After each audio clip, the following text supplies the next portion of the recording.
Your bio starts in 1972. Is there a time when you know you're an artist? That's kind of why I started then, because that's when I made this scary decision of calling myself an artist, which I didn't think I could do or could deserve or could ever live up to. And it was just meant a shift of focus for me, because I had a friend who said I was really complaining to him about, I got to pay my rent, it's like really, and he kept saying, just do your work. And I'm saying, that's so impractical. What do you mean just do my work? I have to pay the rent. He kept saying that, and it finally sunk in what he was saying. It was just, if you do that, if that's where your main energy goes, then the other things will just fall into place. And if your main thing is to pay your rent, then your other stuff will just be hobbies, and you'll just get real obsessed with money or something like that.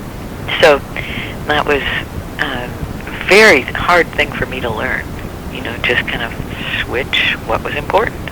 Did you know at that time that you wanted to spread yourself out? Yeah. And I knew I wanted to work in unusual media. I didn't want to make things because I thought the world was too full of things at that point. I've changed my mind back and forth several times since then.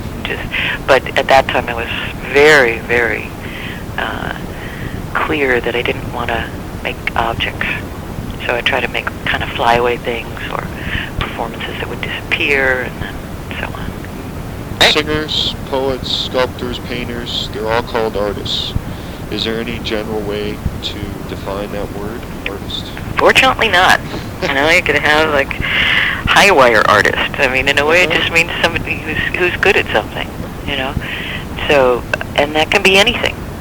And the other thing is that it kind of says that it's sort of useless in a way.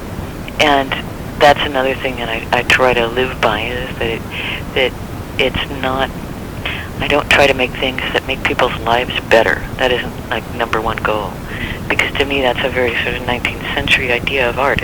Art is supposed to improve our lives and, make it a richer experience, yada yada, and if you're doing it like that, then to make life a richer experience, then you have this sort of,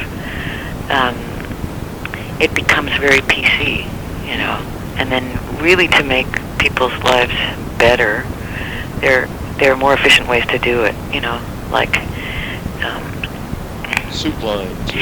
Yeah, get some food, or get a better house or for them, or so that sometime they might be able to have the leisure of spending an hour reading a book or taking a walk or something. What is quality of life? It's not just like inventing new avant-garde objects or something. So and it also means that if your goal is to improve people's lives, then it narrows it down a bit. It means maybe that you wouldn't go for scary images as much. In the end, I think it improves your life to be scared.